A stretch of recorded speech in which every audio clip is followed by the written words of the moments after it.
নমস্কার সবাইকে শুভ রামনবমীর অনেক অনেক প্রীতি ও শুভেচ্ছা। ভিডিওর শুরু দেখেই বুঝে গিয়েছেন আজকের ভিডিওটি কি হতে যাচ্ছে। আজকের ভিডিওটি হলো আমার রিসেন্ট শুট করা রামসীতার বিয়ের বিহাইন্ড দ্য সিনের কিছু অংশ। শুরুতেই বলে রাখছি, রামসীতার বিয়ের যে অংশটা ওইটা নিয়ে এর আগে কেউ কখনো কাজ করেনি। আমরা টিভিতে বা রামায়ণে যতটুকু দেখেছি পড়েছি ওইটা থেকেই এই শুটটা করার চেষ্টা করেছি। মাত্র 3 দিনের প্ল্যানিং এই আমার এই ভিডিওটা তৈরি করা। সকালবেলা ঘুম থেকে উঠেই রামের ছবিতে প্রণাম করে করে মনে হলো সামনে যেহেতু রামনবমী, রাম নিয়ে একটা ভিডিও বানাই। তারপরই পূর্ণির সাথে আমি এই জিনিসটা শেয়ার করি এবং সেও সহমত হয়।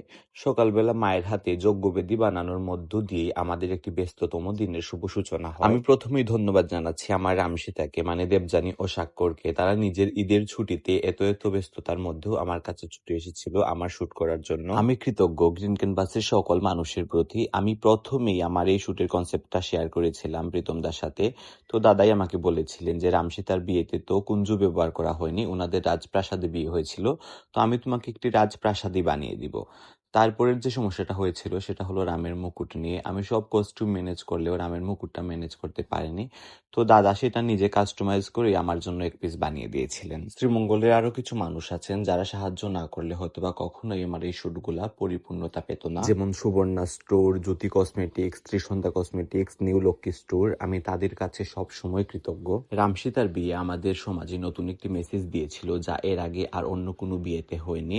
বিবাহ মানেই যে সব সময় স্ত্রীরা পুরুষের অধীনত্ব গ্রহণ করবে তা কিন্তু না, আমাদের স্বামীদেরও স্ত্রীর অধীনত্ব গ্রহণ করতে হবে। এইটা বোঝানোর জন্য রামচন্দ্র প্রথমে অগ্নিসাক্ষী রেখে 7 পাক দিয়েছিলেন। তারপর বিশ্বামিত্র মুনি মাতা সীতাকে সামনে এনেছিলেন, আবারও 7 পাক হয়েছিল। এইটা থেকে আমরা এই জিনিসটাই বুঝতে পারি সব সময় মেয়েরাই ছেলেদেরকে অনুসরণ করবে তা কিন্তু না, আমাদের ছেলেদেরও উচিত আমাদের স্ত্রীদেরকে অনুসরণ করে চলা। রামসীতার বিয়ে হয়েছিল বৈদিক নিয়মে, যার মধ্যে অন্যতম হলো যজ্ঞ, মালাবদল ও সিঁদুরদান। তো আমি আমার মতো করে সবকিছু রাখার চেষ্টা করেছিলাম এই ভিডিওতে। অনেকে আমাকে মেসেজ করেছেন বা কল দিচ্ছেন, দিয়ে বলছেন যে আর্য ট্রেলারটা অনেক সুন্দর হয়েছে, মেন ভিডিওটা কবে আপলোড হবে।